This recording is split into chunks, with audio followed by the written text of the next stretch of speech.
Halo teman-teman, selamat datang di video saya.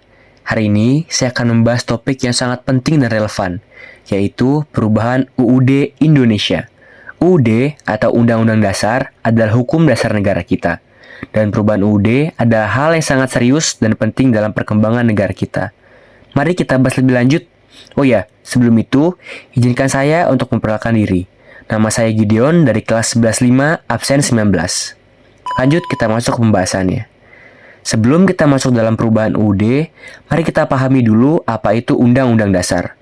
UUD adalah hukum dasar suatu negara yang mengatur struktur pemerintahan, hak dan kewajiban warga negara, serta prinsip-prinsip dasar yang mengatur negara tersebut. Mengapa sih perubahan UUD diperlukan? Kita butuh perubahan dalam UUD karena alasannya bisa beragam. Pertama, perubahan sosial dan budaya yang terjadi seiring waktu mungkin memerlukan penyesuaian dalam hukum dasar. Kedua, perubahan politik dan ekonomi yang signifikan juga bisa memicu perubahan dalam UUD. Selanjutnya, sejarah perubahan UUD di Indonesia mencangkup beberapa peristiwa penting. Salah satu yang paling terkenal adalah perubahan UUD 1945 pada masa pemerintahan Soekarno. Perubahan ini membawa Indonesia dari negara kesatuan menjadi negara serikat. Namun, perubahan ini tidak bertahan lama dan akhirnya kembali ke negara kesatuan. Perubahan pertama terjadi pada tahun 1949 saat negara kita masih bernama Republik Indonesia Serikat atau disebut RIS. Pada saat itu, UUD disusun ulang untuk mencerminkan perubahan status negara kita. Setelah proklamasi kemerdekaan pada tahun 1945, Indonesia menjadi negara kesatuan dengan nama Republik Indonesia. Selanjutnya, perubahan UUD terjadi pada tahun 1950 saat kita beralih dari bentuk negara kesatuan menjadi negara federal. Namun, sistem federal tidak berlangsung lama dan kita kembali menjadi negara kesatuan pada tahun 1959. Perubahan UUD terbesar dan paling signifikan terjadi ketika tahun 1945 ketika UUD Republik Indonesia pertama kali terbitkan. Dokumen ini menetapkan prinsip-prinsip dasar negara seperti Pancasila dan Bhinneka Tunggal Ika. Kemudian ada periode reformasi tahun 1998. Perubahan UUD tahun 2002 memperkuat prinsip-prinsip demokrasi dan hak asasi manusia, serta mengurangi kekuasaan militer dalam politik. Perubahan ini mencerminkan aspirasi masyarakat yang mendambakan reformasi. Lalu, jika kita bicara tentang beberapa perubahan lebih baru dalam Undang-Undang Dasar, misalnya pada tahun 2019 terdapat perubahan penting dalam Undang-Undang Dasar yang membatasi presiden dan wakil presiden hanya dapat menjabat maksimal 2 periode. Ini adalah langkah untuk mencegah pemimpin yang berkuasa terlalu lama. Perubahan Undang-Undang Dasar seringkali memicu diskusi dan kontroversi di masyarakat. Misalnya, ketika perubahan Undang-Undang Dasar 2019 diusulkan, itu memicu perdebatan sengit di parlemen dan di masyarakat. Beberapa mendukung perubahan ini sebagai langkah menuju demokrasi yang lebih sehat, sementara yang lain khawatir tentang stabilitas politik.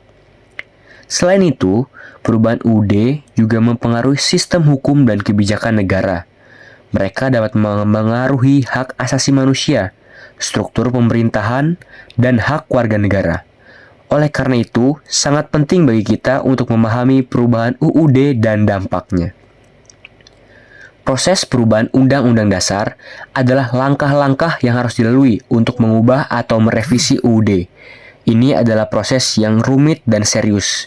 Karena UUD adalah hukum dasar negara dan perubahan dalamnya harus sangat hati-hati dipertimbangkan. Perubahan UUD di Indonesia diatur dalam pasal 37 Undang-Undang Dasar 1945. Perubahan UUD dilakukan oleh MPR, Majelis Permusyawaratan Rakyat, dengan persetujuan lebih dari 2/3 dari jumlah anggota MPR. Persetujuannya tinggi yang menunjukkan bahwa perubahan UUD adalah tindakan yang sangat serius. UUD juga memiliki dampak loh. Setelah kita membahas sejarah dan proses perubahan UUD, yuk kita tahu apa sih dampak perubahan UUD. Ternyata UUD memiliki dampak besar dalam sistem pemerintahan dan masyarakat Indonesia. Perubahan UUD dapat mengubah prinsip-prinsip dasar, yaitu mengatur negara seperti hak asasi manusia, sistem pemerintahan, dan hubungan antara pemerintah pusat dan daerah. Misalnya, perubahan UUD tahun 2002 mengakibatkan pemisahan antara kekuasaan eksekutif, legislatif, dan yudikatif yang lebih jelas.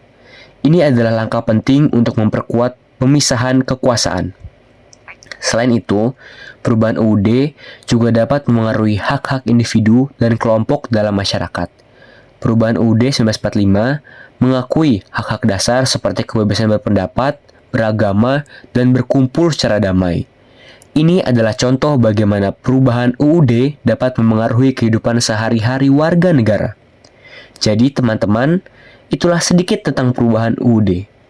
Ini adalah bagian penting dari perkembangan suatu negara dan mencerminkan perubahan dalam masyarakat dan politik.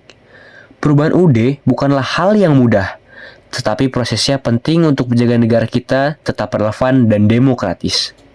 Demikian video saya tentang perubahan UUD.